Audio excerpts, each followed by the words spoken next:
Good morning. Let's try that again. It's Monday morning. We're post-shutdown. Good morning.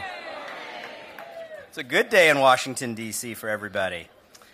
I wanted to say good morning to everybody. I am Brian Kenner. I am the Deputy Mayor for Planning and Economic Development, and I want to thank you all so much for joining us this morning to really celebrate a few things, but also to talk a little bit about how we can continue to strengthen and diversify Washington, D.C.'s economy.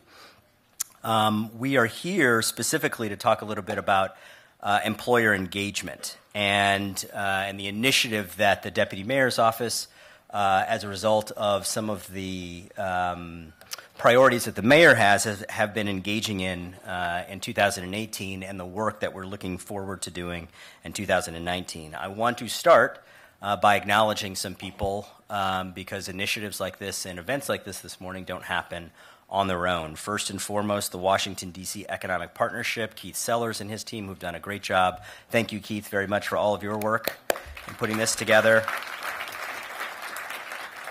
Over the last year, and we'll talk a little bit more about this, we've met with about 100 or so of some of the largest, fastest growing, and oldest employers in the District of Columbia. So we want to thank you all for all of the scheduling that it took to get all of those meetings done. So thank you all very much for that.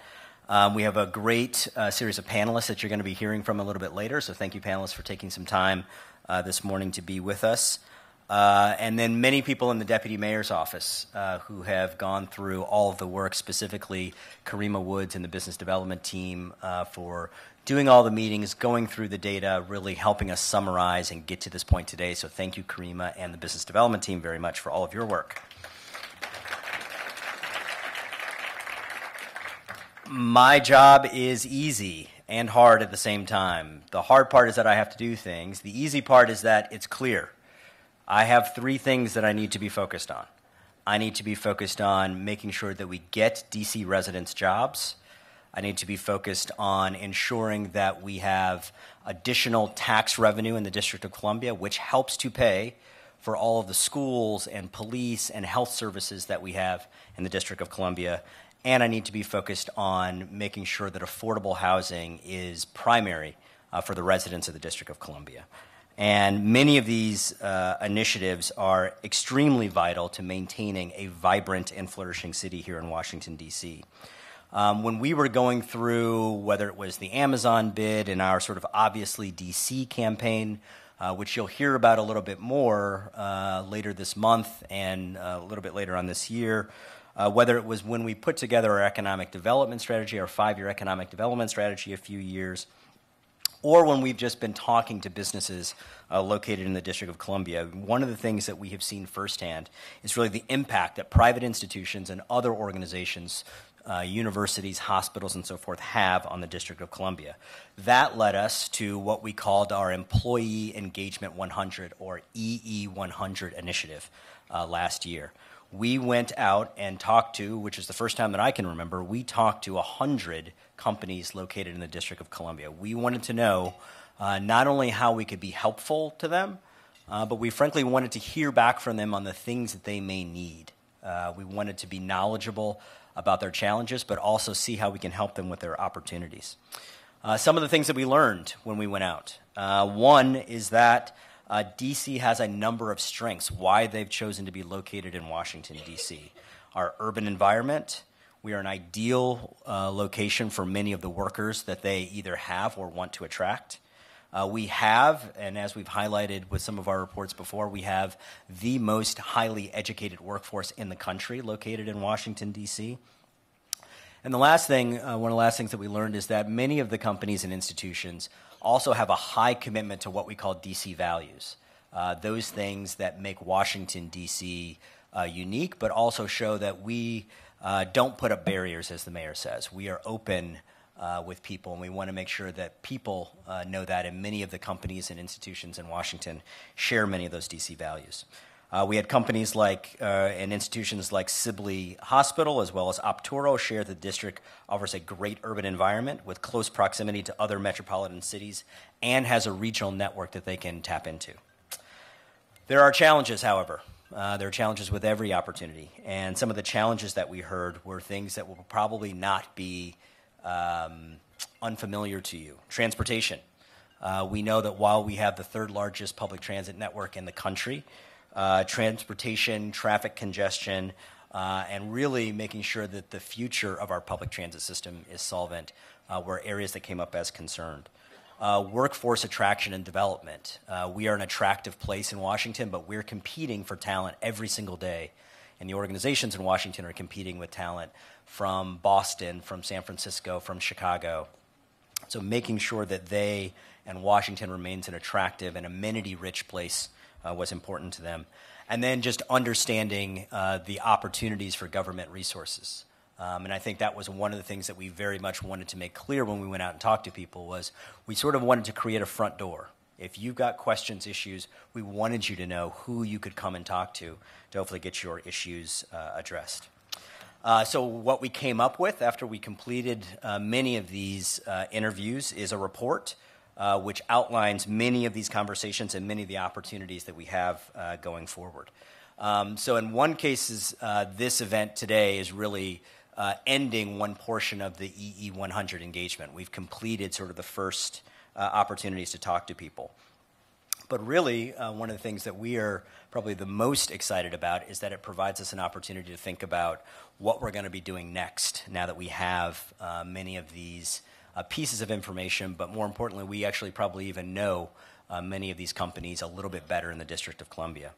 So some of the things that you can expect from us over the next year or so is that we are going to be increasing our ability to have access and for institutions to have access to us by the creation of a new EE 100 public-private working group where we can continue to get real-time feedback. We are contemplating the creation of an actual position as well that will be, again, I think a more clear front door for institutions if they want to have issues or if they have issues that they want to discuss specifically with us. But also I think that just the continued infrastructure that we have created and having talked to many of the institutions in the District of Columbia provides us an easier way for people to be able to reach out and frankly for us to be able to reach out when we have opportunities that we want to take advantage of. So again, I'd like to thank many of those pilot participants that were involved in those conversations over the last year, and I would not be surprised if we also in 2019, a little foreshadowing, continue to reach out to companies. We know that we have companies that we didn't reach in our initial, and organizations we did not reach in our initial 2018 list, and so we very much are looking forward to talking to as many different companies in 2019 as possible. As I mentioned, many of the things that we do in the Deputy Mayor's office, we get our clear direction from the mayor. The mayor has been fairly clear with me and with our organization that we need to do a few things. We need to prioritize the employers and the institutions that are located here because we need to continue to strengthen and diversify our economy. I think it's particularly important that we talk about strengthening and diversifying our economy because we've seen in the last couple of weeks, months, sometimes the fragility of the federal government space.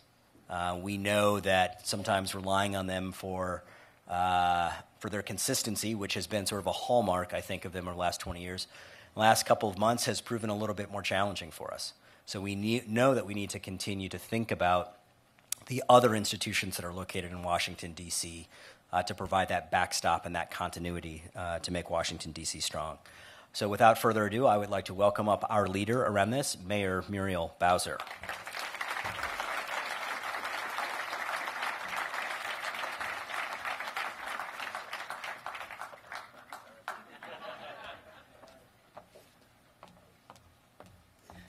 Well, good morning, everybody.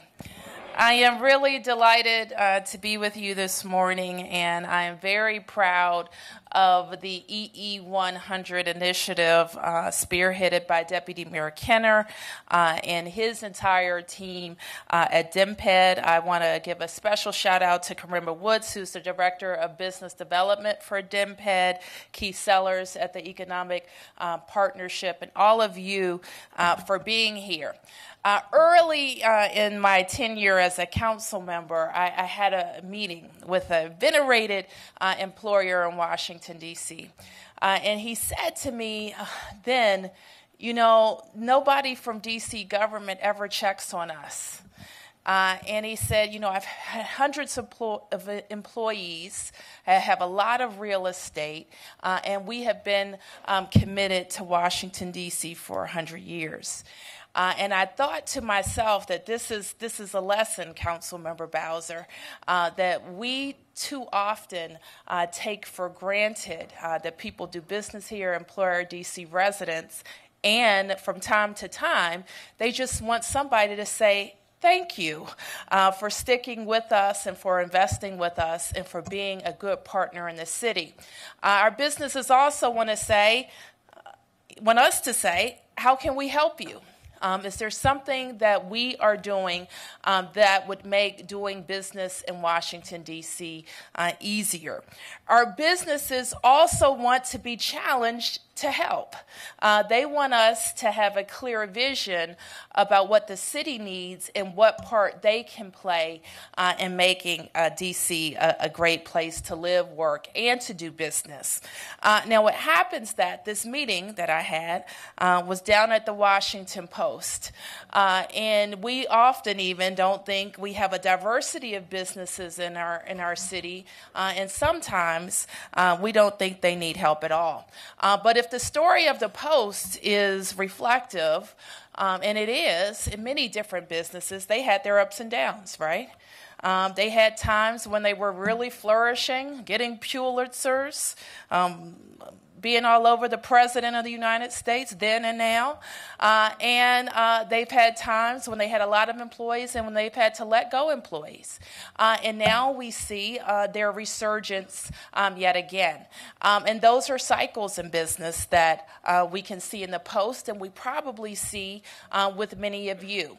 And so that is why it's so important that we are always reaching out and touching base and checking in, offering ways to help, and asking for you to help us with other very important initiatives. And that's why this initiative is so important. Early in my tenure as mayor, Brian gave me another assignment. I give him assignments sometime, and he gave me one too. And he said, Mayor, we would really like you to be in front of our technology businesses, our startup businesses that are new in the district, that are growing in the district, that are native to the district, and want to be able to stay and grow here. And so for a series of visits, that's what we did. We went in and we talked to our new technology companies, talked to employees, see what's important to them, and how we could help. And there are other ways that we have been able to do that. We have a team of people, and I'm glad that Brian focused on this, whose job it is every day to attract and retain DC businesses, and I take it very seriously. I'll end with another little story. Many of you know I got started in local government in Montgomery County. And I lived in a district, was from the district. I worked in Montgomery County. And I sat in on a meeting where there was a whole division then at Montgomery County who was there to poach D.C. businesses and bring them to Montgomery County. I said, my goodness. This is what they do all day? They try to steal our D.C. businesses? So I said to myself, then I got to get out of Montgomery County and come work in Washington, D.C. And while we don't have a team of businesses who's focused on poaching businesses, we feel confident about our destination, right, Elliot? We have a destination that we all can be significantly proud of. And I am grateful to you for another reason. Brian talked about our focus on how we diversify our economy. And while the last 35 days of shutdown have indeed been difficult for us, we have demonstrated the resilience of our economy. And we should all feel challenged to keep making our economy more resilient. The truth is, we are prepared for an erratic federal government, but even we have a breaking point. And so we hope that we never get to that breaking point. And part of the way that we never get to a breaking point is to attract more private sector jobs and continue to make our city's economy more resilient.